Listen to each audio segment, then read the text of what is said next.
You're back on Biashara Tuesday. Welcome to an exciting show. If you're joining us for the first time on this show, you've been missing so many episodes of great conversations and also insights into the world of business. But it's never too late to join the Biashara Tuesday family. So welcome to this part of KUTV Rise Today that comes to you every single morning on Tuesday. And very special section that we have here on the newspaper review, where we get to highlight the important stories that have been given priority in the headlines and also inside the dailies themselves, but also what we think is a priority for us to look at and also how it influences business. I have a team of panelists, two of them actually, who will be giving me their insights and also helping me have into a very in-depth perspective, into the matters of politics, business, and technology. A couple of comments already flying in on our social pages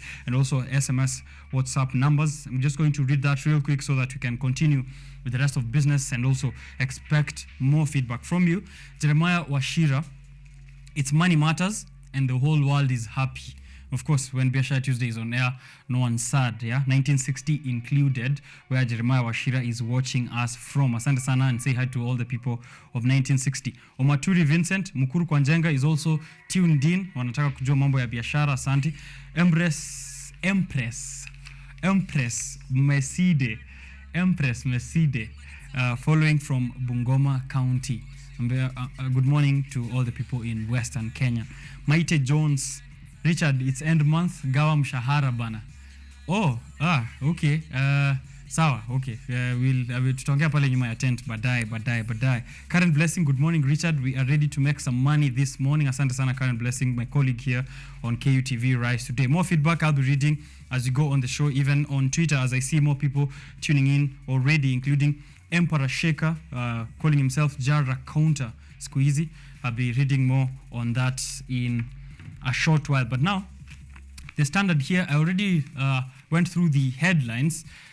The Standard says, why last of Cherera 4 had to fall. And here, of course, that tribunal report, which I highlighted earlier in the show, where it's been found that these four who are in the IEBC, the split IEBC commissioners, the ones who disputed the August poll results, specifically the presidential results, that they've now been found guilty or capable of having gone against their mandate. And of course, it is said that they were influenced or they were partisan in how they were approaching the release of those results. They said that they were not confident in the last stage of the results tallying process, which is something they called opaque, the opaque nature of the results. But it's been found it's them who were opaque, according to this tribunal report, which has been received by President William Ruto. I'm getting comments from my panelists here, and also they have the Daily Nation and the Business Daily with them. Daskia, what stories have them interested? But first, maybe because they are also sitting here for the first time together, Benson has been here on the Throwback Show, TBT with Ojong Mariam Pale, and Mzee amekuwa hapa na mimi, Wambua with me on Tuesday. We've been on a couple of shows here on Biashara Tuesday. So regulars of the show and also regulars of matters of politics and also analysis into matters of business and what we can expect into the next few days. But first, maybe, guys, introduce yourselves to my audience. Alafu, we can get to hear what you have to say in these stories ambazo zimepachikwa hapa. A very good morning to our dear viewer. Welcome back to the show. Remember, we are talking all matters politics, discuss what is making headlines. I want to dig deep and even understand what they think about the Cherera 4, the case that has been there. Talk of Manchester United winning a cup, silverware for the first time in 6 years. Yeah. Such as some of the stories that we will highlight and ensure that indeed you get a clear understanding of what transpired. Yeah. Okay, that's correct. Because that's Benson. Shy of saying his name, I don't know why. Unajulikana sana. Unajua pia popularity is a thing to consider. Wambua. Good morning, everyone. It's a pleasure to be here. and we'll see what the dailies have. So Yeah? yes. Welcome back to the show, bro. Thank you very much. How's Thank it you been? very much. Everything has been cool. We are living and letting life. Yes. Okay. Yes. Of course, you have to go with the flow, as Definitely. they say. Definitely. Interesting stories which are grabbing the headlines this morning. I don't know, maybe we can go around the table and hear what is interesting to you, and then I can pick it up from there. Okay. So if I were to start, although I understand contextually where I am, we would talk about China Square, but we wouldn't really venture into it as much. I would also be interested in politics in terms of UDA and what they are doing to their party and with the current absorption of Cleopas Malala. Right. And although I'm disappointed, you see our rivers are drying and it doesn't seem to make news. Oh, yeah, I'm that's wondering. true. I'm wondering. That's Now true, you see, river. for me, it's Biashara Tuesday. Yeah. We know our economy survives on agriculture, subsistence, much of it. So our rivers are drying. River China is drying. Rivers from Mount Kenya. River Nyando is done. Yeah, so I'm wondering why is that not news? Right. It's Yeah. not anywhere on the headlines. It's not anywhere in the stories. Not inside even here. tucked inside here. Not even a squeeze at the back of the sports. Nothing. Again. Disappointed by the editors. Yeah. And those are editors of the Daily Nation. Another thing I would want us to talk about KRA itself, something to do with Kenya Power, and also the illicit brew that we are having left, right, and center. All right. Yeah. That's great. We'll be, of course, having a rundown through all those various issues. Pia Mzee Benson, you would also talk about the China Square story and also, I think, the Cherera 4. Any other interesting story here that we can pick up on? Talk of this man, Cleophas Malala, who really has moved. Remember, this was a man who was a very close ally of the opposition. But now joining whatever we are calling the United Democratic Alliance is something to talk about. People are talking about it, even in the internet. And I think netizens have their own views. People are saying this because of power. Everyone is fighting for him, his own self. Yeah. The Battle of the Mountains also has been addressed, and we are talking of do we have really a battle between rather Ruto and Uhuru, the former president. Some say that William Ruto is trying to pay back or get back at the former president. These are some of the stories that have been highlighted because we have the theaters of war. They are being called the Ruto-Uhuru battles. Right. Sure thing. Of course, we'll be seeing whether there really is. And I think it's a question on the Standard, right? It's on the Daily Nation. I think the question is payback. Yeah, payback. Is it Ruto taking on Uhuru? So we'll be answering that question and see whether he's taking on Uhuru or is actually been taking on Uhuru since way back, according to what Wambua has been whispering to me off air. Now, why last of Cherera 4 had to fall? Of course, we know that we know the politics surrounding the Cherera 4 and what happened during the split. We had this discussion here some time back. Over the period, we've been looking at what the tribunal is finding, what kind of investigations are going on, and what questions have been posed to those 4. Actually, to the 1, because the 3 already decided to resign rather than face the tribunal, which would have been, or I will call a smart move on their part, considering the way the name of one Irene Masit has now been tainted following, of course, the findings of the tribunal. I don't know. Is there a story here, Benson? Is there something we need to find out on why they fell? I think everyone is pretty clear on why. I think much has been said about this story. Remember, the IEBC as a body that really it's mandated with elections and everything. Not many expected them to turn out the way they did. We'll talk of the opaque nature that you described, or rather mentioned, the election results that were announced by Chebukati.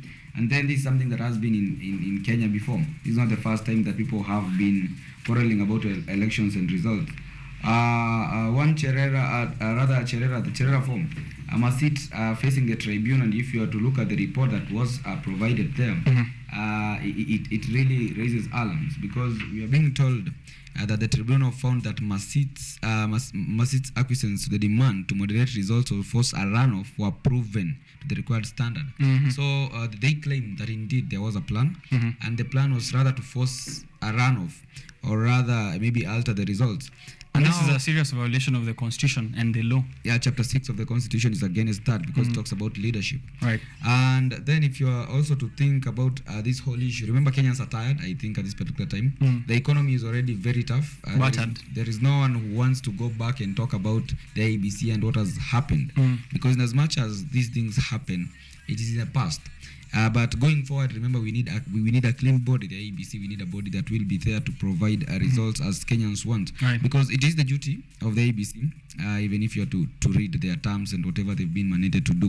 Come 2027, not many will expect the same thing. But if we just sweep that and keep it under the carpet as a nation, then we'll be having tough times ahead. Right. It's in the past, but we can't sweep it under the carpet and forget, because if we also have a look at the past two commissions of IEBC, if I can put them, the past two cohorts of the IEBC commissions. Remember, back then we had the issue of Msando, rest in peace, the late Msando. We had the issue of Akombe, who fled the country to date, and we transitioned to a new commission where it was split halfway during the announcement of results, and now it's been found that actually there was a violation of a serious violation, if I may put it like that, a serious violation of the Constitution and the law. Wambua, if you take a look at such a scenario where we've had elections over and over, and we have issues with the caretakers of an electoral process, how do we move forward? We are continuously saying we need to move forward as a country. We need to accept and move on. We need to change. We need to do this and this. But every time we're changing commissioners, there's still a new issue. Is there a way out? I feel like the bottom line is that IEBC has never really cared about our interests. And this is right from, the last two elections, for example. In my understanding, IEBC has a duty of care for a country in managing elections and election issues. But we've seen individuals who come into office with flowery statements and everything in the name of how we are here to try and accelerate our democracy. We want free and fair elections. But somehow, something happens. So to IEBC, they just feed into the political drama and election drama that we witness in this country time and time again. So if we were really honest with ourselves, and I understand we can't really be honest with ourselves given our current political setup. It's a thing of, this shouldn't even be news. Right. We knew this thing was a joke. Right, that's true. From the percentages to how it was calculated. Exactly. So to now pretend to take this report seriously, it's as political as it gets. That's true. But fundamentally, IBC has failed in the duty of care of our elections. Because you see, it's again, these elections feed into everything that we do. Because everything rises and falls in power. And how do we exercise our power given that we are a democracy and a representative one at it? We use commissions like this one. But instead, they treat us to suck us here and there, year in, year out. Right. Here, the tribunal ruled that the actions by Commissioner Irene Masit clearly show that she was amenable to improper influence, as you've mentioned there, of course, political, the playing to the political tunes of the country, and that she could not be trusted to be an impartial and neutral arbiter. Now here, President Ruto has already appointed a new tribunal to be the one that's appointing or overseeing the appointment of the next set of commissioners. Given that now the past the past two cohorts of IEBC have failed to provide any public trust in the commission and the results. Therefore, we are expecting that most Kenyans believe the electoral process Kenya experiences gross misconduct year in or every other time that we're having elections.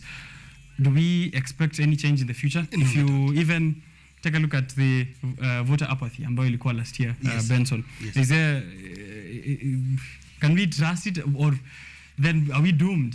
We are sitting here to find a solution, right? Or to debate whether there is a solution? Does it mean we are going to finish this discussion and say there's nothing that can be done?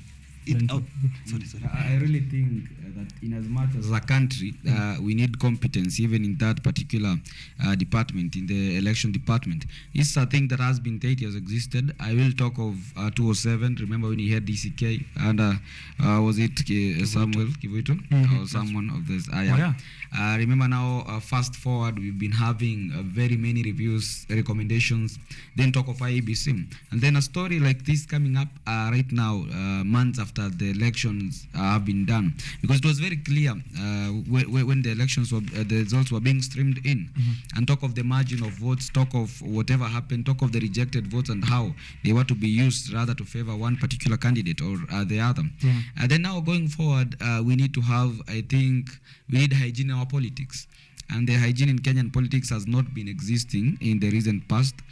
And if by any chance or by any means things have to change, then it will take the decision of those who are at the top, because this is just like a food chain. At the bottom, those who are the common wananchi, you have no say. Even if you have, say you want to comment something, then do you have the power? You have no power. And you know, they say that man in his normal state, if you give him power, now he becomes a beast. So going forward, we really need to think of how maybe the election body can be channeled to ensure that indeed we have good results. Right. Wambua, in the Gazette notice that I'm seeing here from the February 27th, that should be yesterday, right? The president, head of state, comes in to declare that the electoral body is now vacant and is now picked members who are going to lead the exercise of recruiting new commissioners. Do you have confidence that now? Honestly, I don't. Forgive me for the pessimism, but you see, the report comes in February 14th. We are enjoying Valentine's. Ruto says that we need I mean, everything is vacant. Then there's a report. It's analyzed later. I don't know. I honestly don't trust that we will have a legitimate constitution of a body that will take care and good care of our elections, because there is a lot of dishonesty that has gone around since our last elections, and no one seems intent on addressing it. It's Raila Odinga is this, and Raila, I respect you, but now you see these things, including the issue of the appointment of these 7 members of the tribunal. Raila Odinga came out, of course, a few weeks ago, saying that the amendment, that is the IEBC Amendment Bill 2022, which was passed into law by, which was signed into law by President William Ruto, he's disputing the constitution of members of this panel, saying that there is influence from the Kenya Kwanza government, and he's trying to address the same, which means if we are heading to another electoral cycle, it's not going to be seen as a free and fair process. Same forest, same monkeys. It doesn't change a thing. These guys are not serious about addressing our electoral injustices and anything around our elections. For them, it's political expediency and convenience. And that is why, if you looked at the firepower that this our president now came out blasting IEBC, trying to support this guy over that guy, how do you expect then at the end of it all that he's supposed to oversee a process that will give us something that as a country can be proud of? So forgive me for the pessimism, but nothing will come out of it. You don't see good coming out of it. We'll be seeing how they go with the process, of course, of appointing new commissioners, and then we can get to discuss whether the new commissioners will deliver finally, for maybe the first time, a completely free and fair elections in the Republic of Kenya. Why the last of Cherera 4 had to fall. You can get to read more of that story in page 6 of the Standard. On the Daily Nation, there, I think it's where we get the China Square story. Yeah, and really for me, if I might go first, it's honestly, it's problematic, because the kind of entrepreneurial spirit we've seen amongst us Kenyans is us trying to exploit one another on one hand, and on the other hand is a government which is, I would say, quote unquote aggressive. I mean, I'm no economist, but what these guys are doing, our deputy president says this, the cabinet secretary says this, and it does not inspire any confidence in any investor of whatever sorts. And the statements they are making, some of them are easily reckless, and they border xenophobia, if you ask me, and Chinaphobia, if there's such a thing. And you wonder, why does it have to go to such an extreme? You guys, it's your government, because this thing opened early January. January 29th. Exactly. It's the same government that approved everything that has now realized, these guys are making money. And I saw Gabriel Oguda joke that how can you be making a lot of profits and you've not passed by my office to buy me tea? Which is, I feel for me, it's the logic that is being used here. And it goes against everything these guys were telling us about enterprise, about supporting trade and it being a way out of everything. I don't understand. Right. A spot check revealed that shoppers were being turned away from the mall at Kenyatta University. It's now temporarily closed. That is the China Square Mall, where they were offering a variety of products at a very discounted price. Benson, sijui kama umeenda uko shopping kidogo hivi ama have you been turned away also from the mall? I've not really been there, but I've seen people there, and also I've had friends there. But one cabinet secretary, Moses Kuria for Trade, I remember him stating that they welcome Chinese investors to Kenya as manufacturers, not as traders. And then after these sentiments were made, that is when now you came to know that indeed they announced the China Square that they will be closing. I tend to think that even if you are to read page 4, they're saying that official data shows that Kenya spent nearly 400 billion on imports from China in 2021. And observers say most of what China buys from the continent are raw resources. And you remember we are talking about raw resources, raw resources. But then how are they being produced? Are they being produced by low margin businesses? And what are the businesses using? They're using low skilled workers. And hardly the writer thinks that is not what builds the economy. And they state rather that what China sells here by contrast are finished goods. So everyone has an angle in which a perspective that they view this particular story. For some, they might want to think that indeed the Chinese market, the Chinese entering the Kenyan market, is a move maybe to. It's like they're not thinking of the local investors, local manufacturers. But on the other hand, the Kenyans, when you're getting goods on discount at the time when the economy is as it is right now, then it's something to smile about. Right, the economy is not good, and availability of cheap products is a very good relief for Kenyans. So now you want to think, what are you giving priority? Not many people will want to think out of the box. But indeed, this is a topic that has controversy. And even if you have to start it right now, you may not finish it. Okay. Right, there's a lot of politics there. So we'll be following up to see what happens, whether it's unfair competition or bull in a China shop. If you know the analogy of a bull in a China shop, you'll definitely understand what's going on there in matters of politics and the China Square Mall. We'll be following up on that, so you can follow the rest of KUTV's broadcasting to get more updates on what is happening there. Still on politics, is President William Ruto going after President Uhuru Kenyatta? Ambua. He has always been. it's not the first time. But for me, what is really shocking is the magnitude to which he's taken his fight. I mean, this guy does not know when to stop, if you ask me. Should he stop? I think he should. You are already president. What point more do you have to prove? Get down to work. Our economy, under him, who you are fighting, was at least amongst the top 5 fast-growing economies in Africa. We've dropped. And then you have you are frustrating small entrepreneurs like China Square, who occupied a space that had been empty for the longest time. It doesn't help anyone.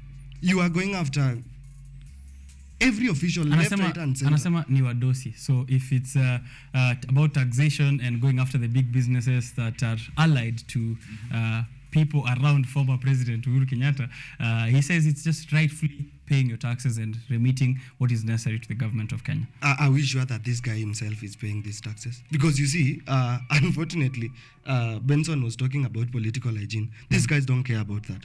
When the former government was there, it was them who are being witch-hunted or whatever it is. Now, they are returning the favor. How is that helping us in terms of development and everything? Yesterday, you saw the headlines.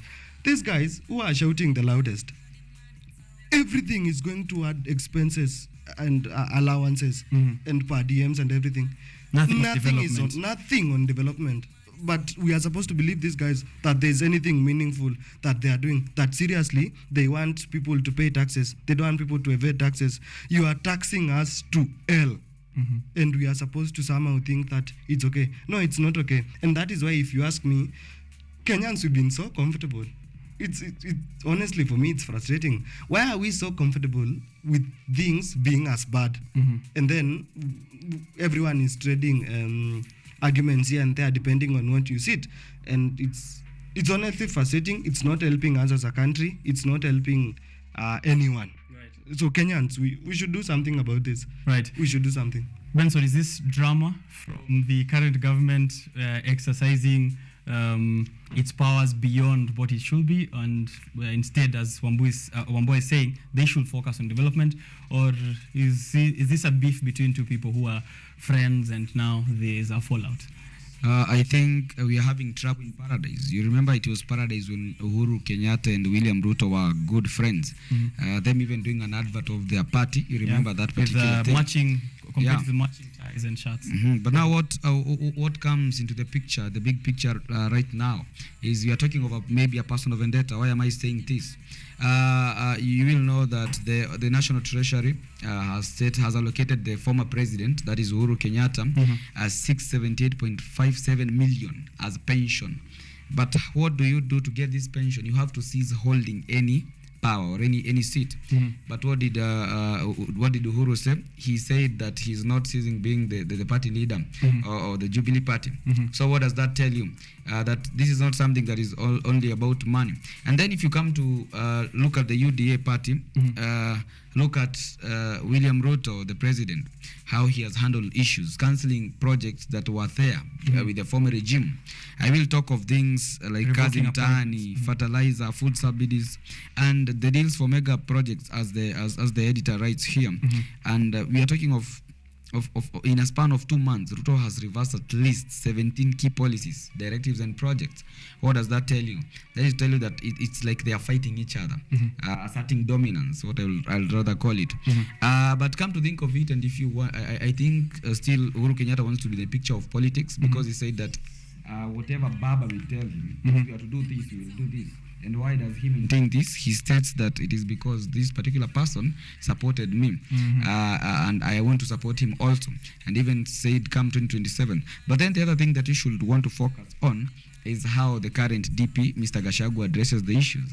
I remember his sentiments when he said that those who never voted for him, or rather things of shareholding and everything. Right. So come to think of those three in the picture. Okay. They now narrow down to your narrative. All right. So it seems maybe that there's a way to deal with shareholders, and there's a way to deal with non-shareholders, who are just people taking a look at how the company is faring on, the Kenya Kwanza company, aka Kenya. And really think about it. Right. The audacity to make such a statement and reiterate it. What does that say about the guys we have entrusted with state power in this country? It's frustrating, honestly. It's frustrating. Uhuru Kenyatta is now currently overseeing the election, or as an observer, leading the observer team over in Nigeria. And already yesterday, there's questions of mass rigging that's happening. There's senators who are coming out making videos. They've been blocked from voting and all of that, and citizens are of course reporting as well of several misconducts or gross misconduct in the election. Do you think Uhuru Kenyatta will give them a clean bill of health, since he's been in Kenya, and we know that he's been giving the Kenyan elections a clean bill of health just until last year? Would we strongly believe that after what happened to our country, that you go to the most populous democracy in Africa and try and have a sway in the right direction?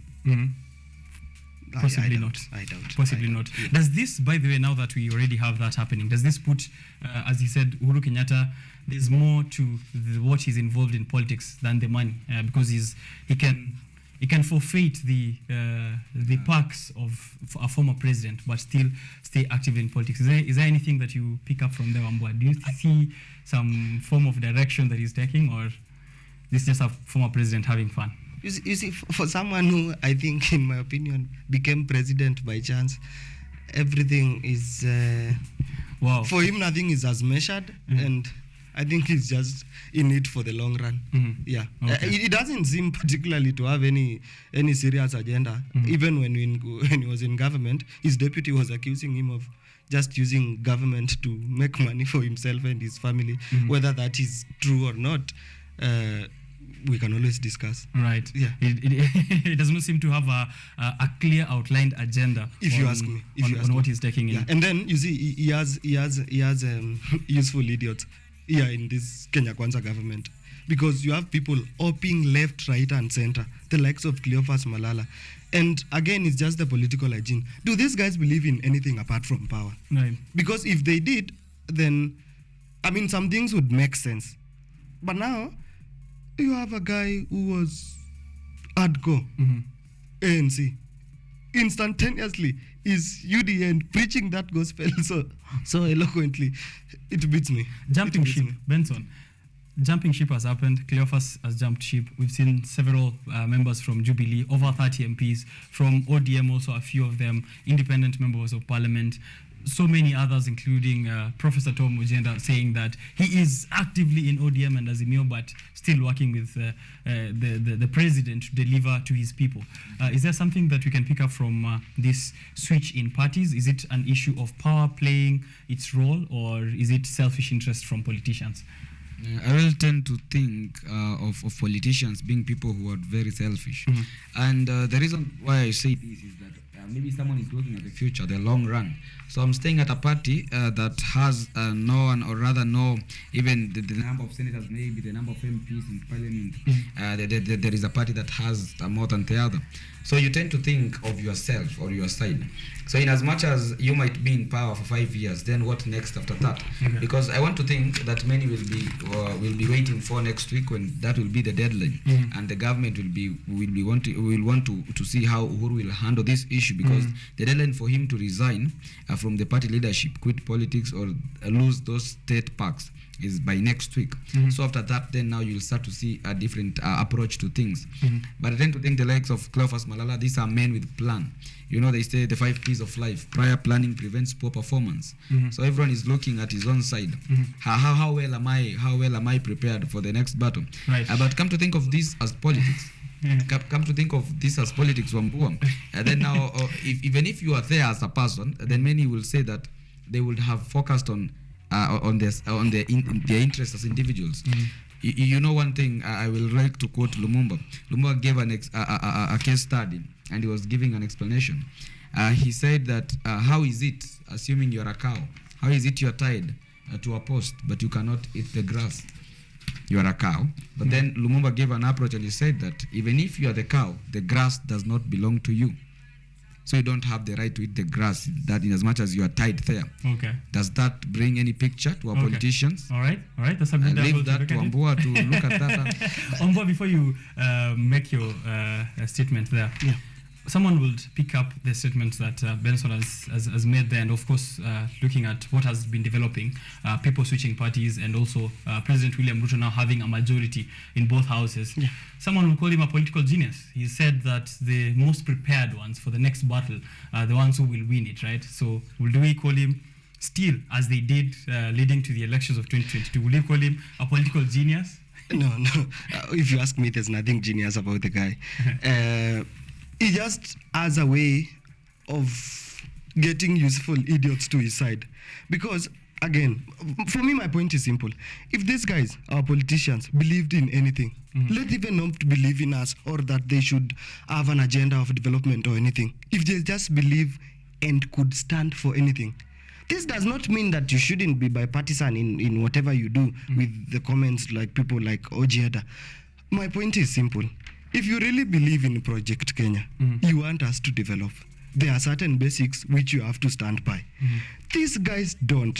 Their allegiance is not even to us. People who voted for them to be in positions of authority, their allegiance is to power. Oh, Ruto, you are in power. We'll come. Oh, you want us to be in UDA? We don't mind. And it is that misguided sense of, self-entitlement and everything, that as a leader, thinking that, I was voted by these people under this umbrella body, But now, suddenly it doesn't matter. For my own convenience of political survival, let me jump gun. It doesn't make sense. And we will continue to have these problems as a people, as a country, as long as we have leaders who stand for nothing. Right. Because a man who does not stand for anything will fall for anything. Right. Yes. And a man who stands now for something and standing by the side of his spouse is Mudavadi, who's now constituted the office of the spouse to the Prime Cabinet Secretary. And effectively, I would like to request for the constitution of the office of the spouse to the Biashara Tuesday host effectively immediately, so that we can enable development to the audience. Yeah, but I think there has to be there'll be a problem there because we don't have a spouse to the office of the Biashara Tuesday host. So one step at a time. But more seriously, okay. Yeah. Mudavadi. We saw office of the first daughter. They rubbished it. But Mudavadi. Office of what? I mean, it's preposterous to say the least. Are we going to see more of this going into the future? Because I've not seen any comment from President Ruto, as he did with his daughter, when he said that it's just watoto wanacheza cheza. Is Mudavadi also mtoto anacheza cheza? But this guy is not a genius. You called him a genius now. You see? I asked whether he's a genius. He isn't. Clearly he's demonstrating it. Because you can't have your chief minister doing the odious of things and you are just there. You can't have your cabinet. I mean, rein in on these people to the very least. He pretends to be a guy who cares about us, about having control and everything. But your DP is running his mouth, left, right, and center. Everyone around you is running their mouth, unfortunately, including your own daughter. But what do you do? The king is naked and no one wants to tell him the truth. You ask us to pray for rain.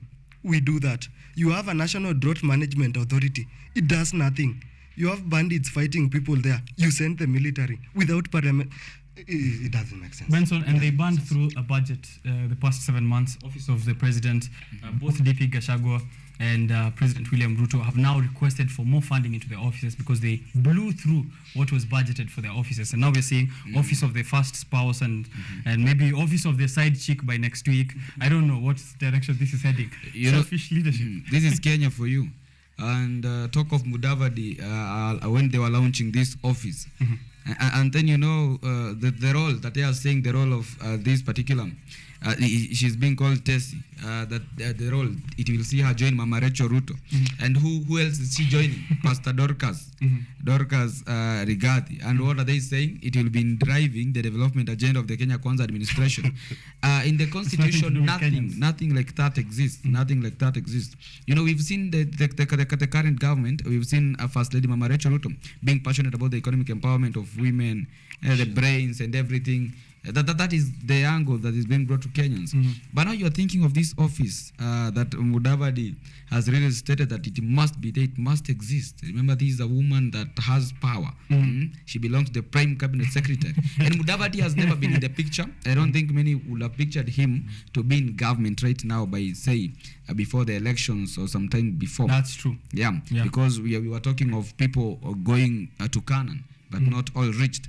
But when this particular person has reached Canaan, then now you will know that indeed he has reached Canaan. Right. He now has an office for the first spouse, and maybe more of them coming into the future. Clearly, these leaders, even in the backdrop of our story developing from last week where we just mentioned there, governors all across the counties not prioritizing development, hefty salaries and allowances and all of those per diems.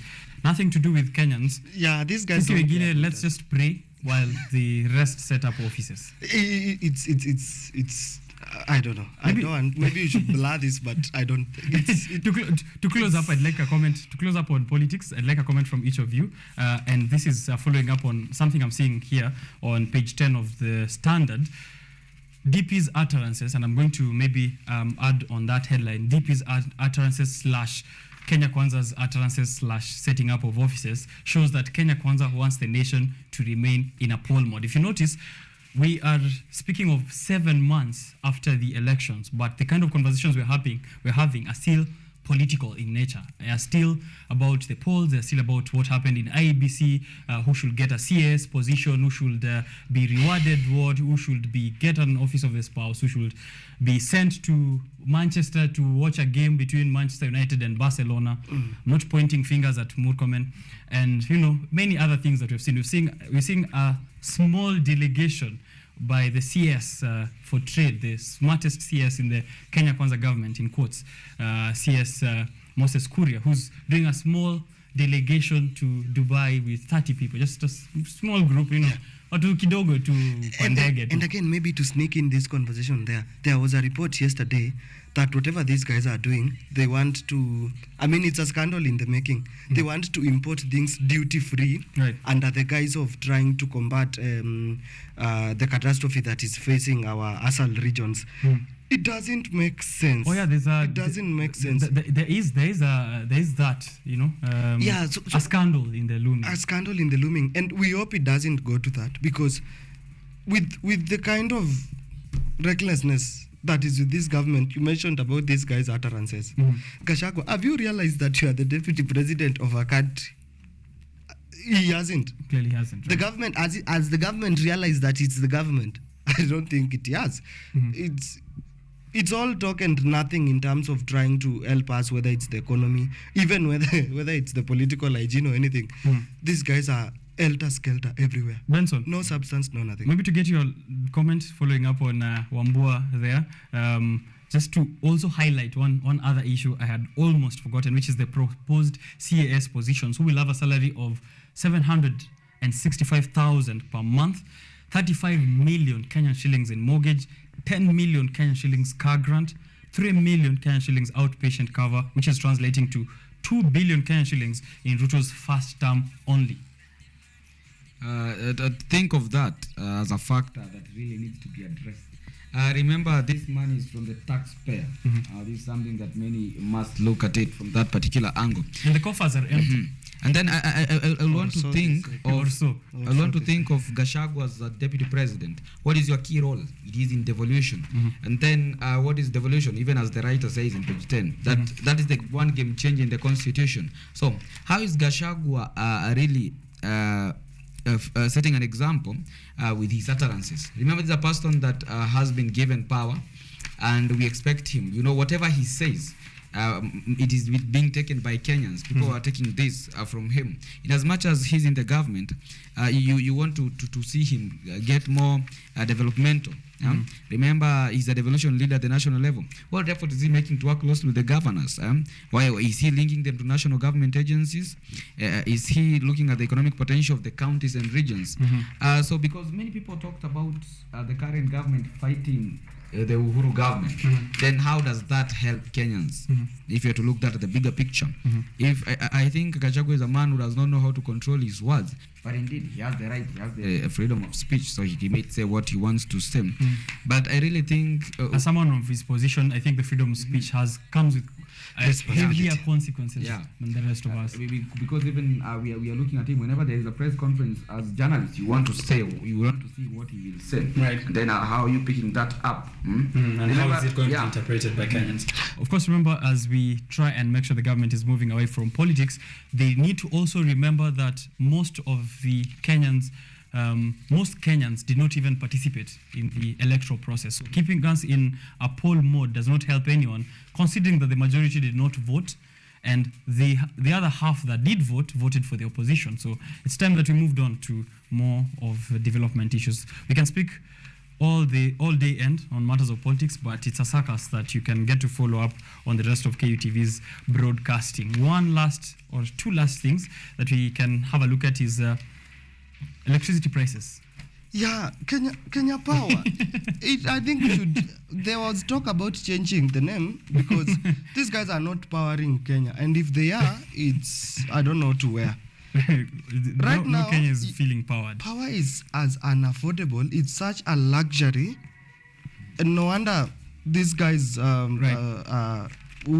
are preaching the gospel of renewable energy, however justified that is, are making a lot of money, because someone would think, do I get a Sun King solar, or do I continue paying Kenya Power For one, power that is unreliable, and two, that is very costly. And then you have all this talk about tariffs, making it so expensive.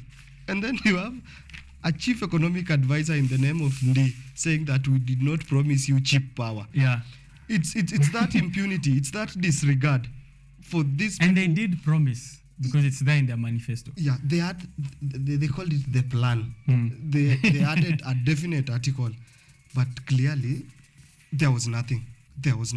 And then you see, when you are charging us this money, the nation is reporting that you are still making losses to the tune of billions. Right. Seriously. And now they want to, according to proposals which have been forwarded by Kenya Power to EPRA, they want to adjust upwards the prices of electricity by 78% come April if EPRA approves it. And they say I was attending this Twitter space, which was an explainer by Kenya Power on why they seek to do that. And they're saying that, of course, this will help them bridging the gaps and deliver last mile project electricity to people in the rural areas, and also ensure that more households are getting into power, and then eventually we'll get to reduce power. But doesn't that just personify the kind of predatory capitalism we are engaging in with organizations that ideally should be helping us?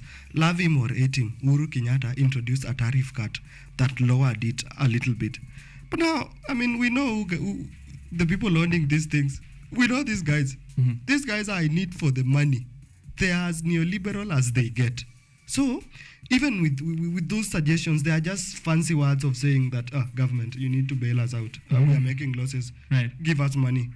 1.1 billion losses by December of last year, Benson, that Kenya Power made. They posted 1.1 billion net losses for the 6 months that ended in December 2022. And now Kenya Power wants to set its bills in dollars. Yani, ukinunua tokens pale mtaani, inabidi kuwe na madolaries kwa sababu itakuwa ngumu sana since the exchange rate of the Kenyan shillings to the greenback is doing poorly at the moment. What do you have to say?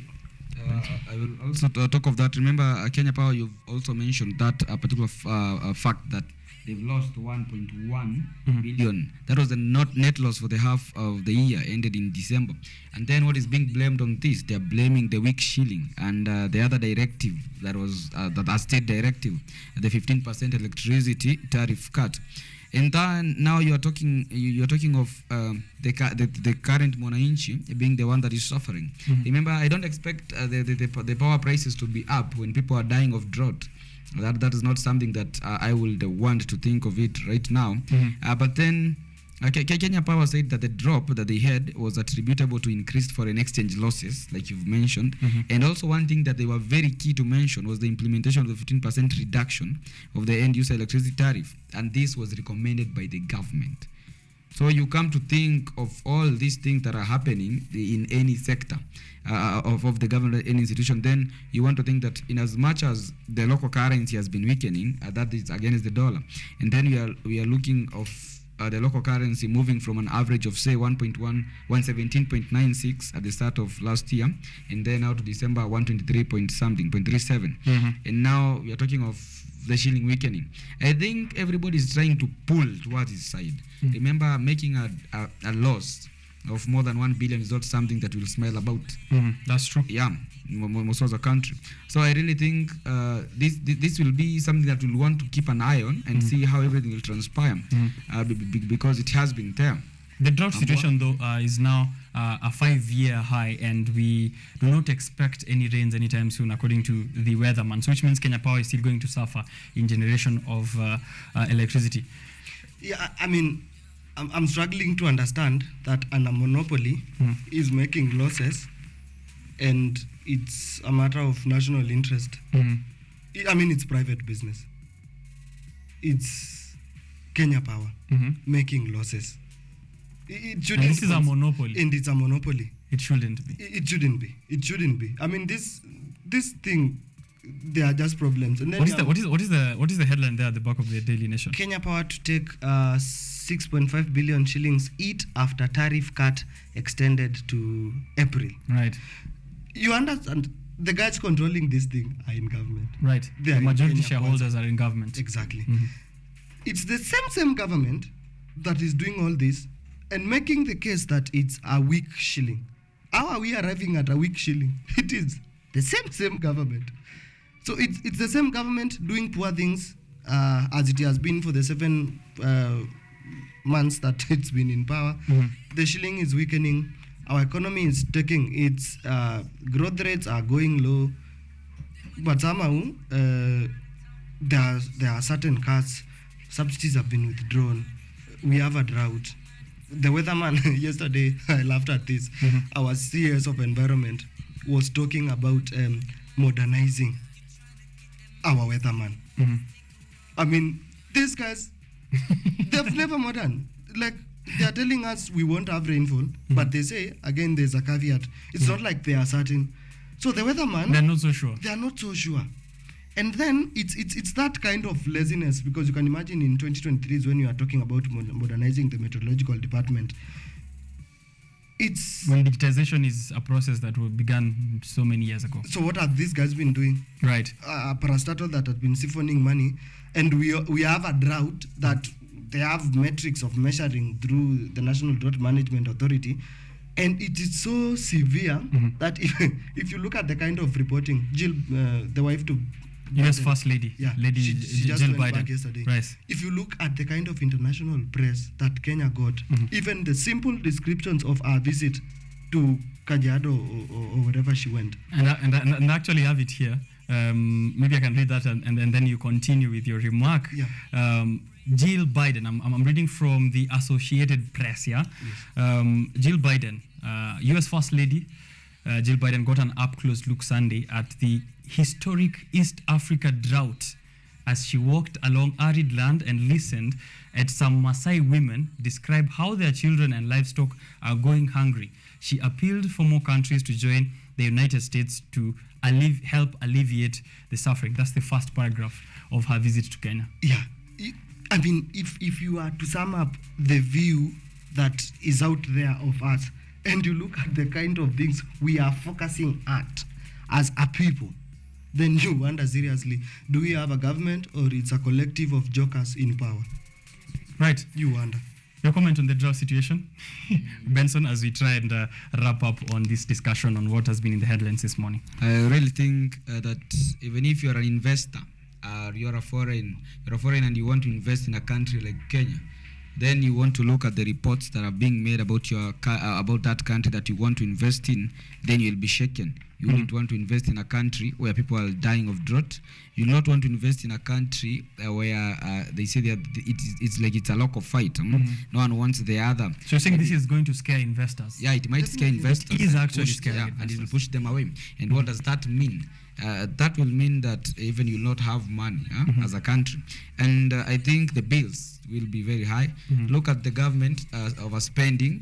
Look at members of parliaments. Even there was a report about the likes of Simba Arati. They said that these people, they've been asking for a lot of money. Right. But looking at the developmental side of their counties, there is nothing to show They're saying up for Simba Arati's, for every 1 shilling that Simba Arati receives for development, he receives 93 bob towards salaries and commissions and allowances. What will that tell you as an investor? Right. You're in the wrong It's a country. place to come through and invest. Yeah, the government is a cash cow for people who want to become rich in this country. And they are doing it so well. Yeah? It's I've sent here an image of Jill Biden's visit to my director and producer. Hopefully we can have it on air.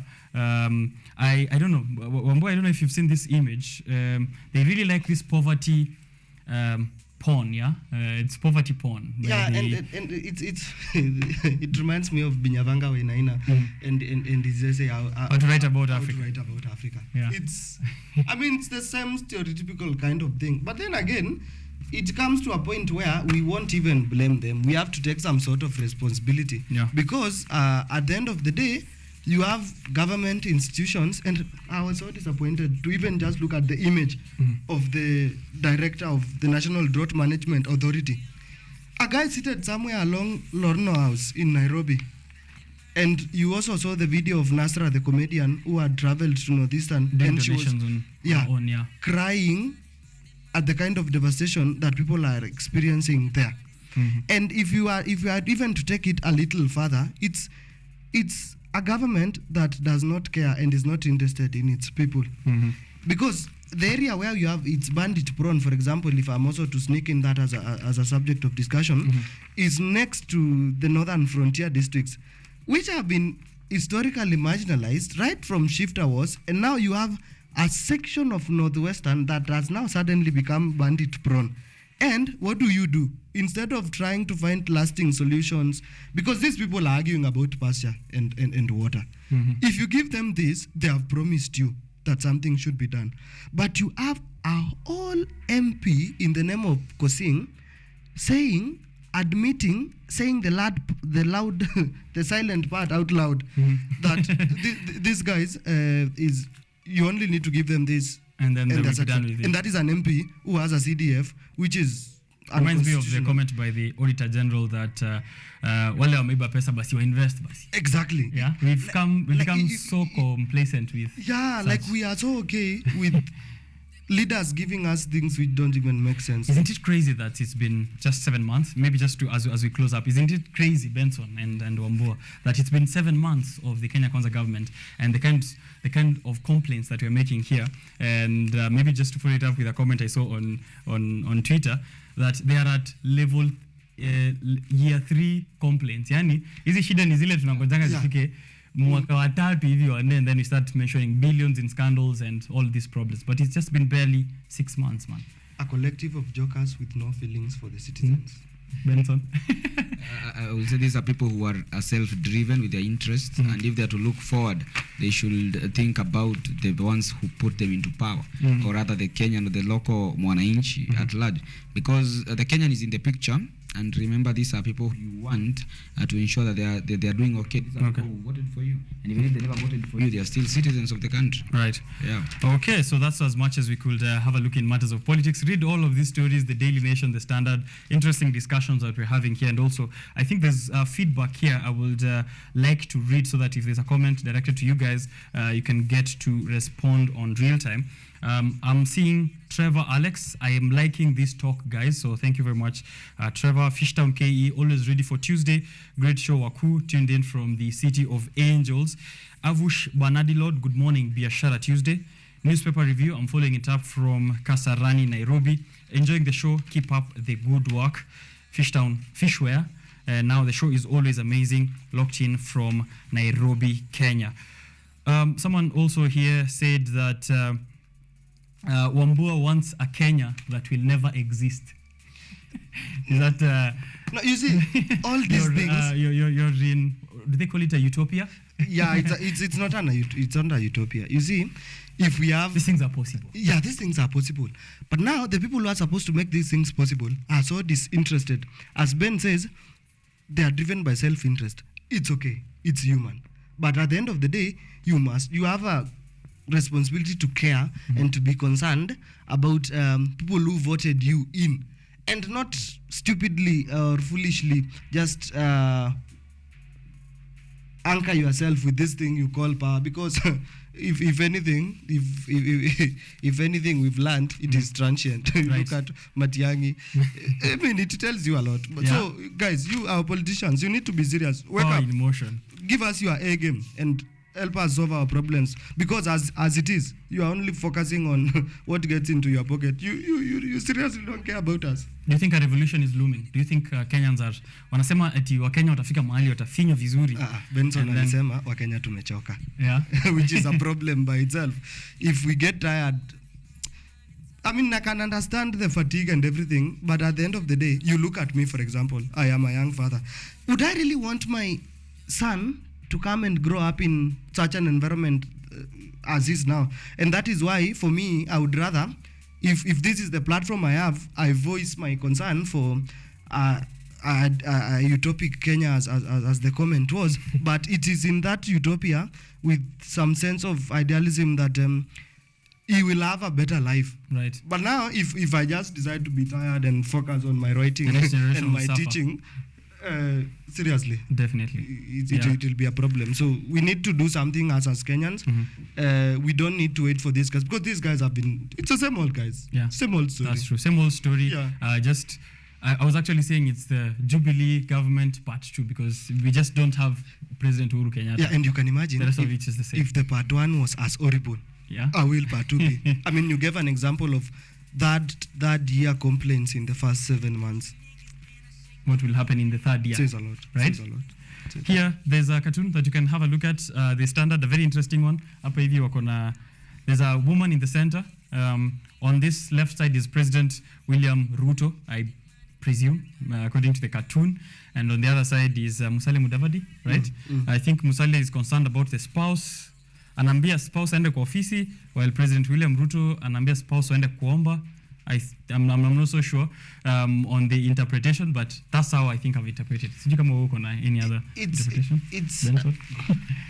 What's your interpretation of the cartoon? I mean, it's our hypocrisy, basically. You have a guy who prides himself in the Bible and everything, and he thinks we should pray for everything.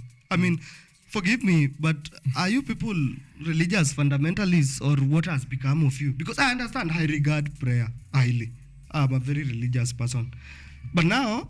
Extremism, you're saying extremism is showing this up. is what these guys are doing. Imagine calling for a national prayer to pray for a drought and stealing the money through the National Disaster Management. Seriously, do you think God is that foolish? or what? Right? These guys are not serious. And Musalia, if you are serious, as you say you are, or you pretend to be, a whole finance minister creating an office of a spouse, and you are a guy who for the last 3 years was complaining about People sharing expenditure. Now you want your... Walisema wale wa Azimio wanataka kuunda maofisi na wagawe government. Nani sasa anaunda ofisi? All right. We'll get bitter. We'll get way bitter if we continue with this conversation. Lastly, Benson, nataka you annoy Wambua father with the Reds are marching on. Yeah, we should move from politics and go to sports and talk about the great Manchester, as I believe. Remember, this is a team that has not been having any silverware for quite some time right now. 6 years, actually. The last time winning a trophy under the tutelage of Jose Mourinho. But now Eric Ten Hag comes into the team. His first 10 months, he delivers a trophy. In as much as the trophy might seem meaningless or useless to other teams like Chelsea and Arsenal Like or Wambua, then to Manchester United, it brings something else. Yeah. And in Ten Hag, United will be a team that many will want to watch. Bald is best. Yeah, I would want to look at players like Casemiro who have sat in the midfield, him arriving and bringing the likes of Anthony, and we've seen an informed Marcus Rashford playing very well, scoring goals after goals. Talk of a team that is in that place right now. Talk of a team that already has won one trophy. Talk of a team that will think in the FA Cup we don't have Arsenal or Liverpool. Then we are talking of a team that would want maybe to win another trophy. Look at De Gea's mentality. He said it's a winning mentality. He expects many other trophies.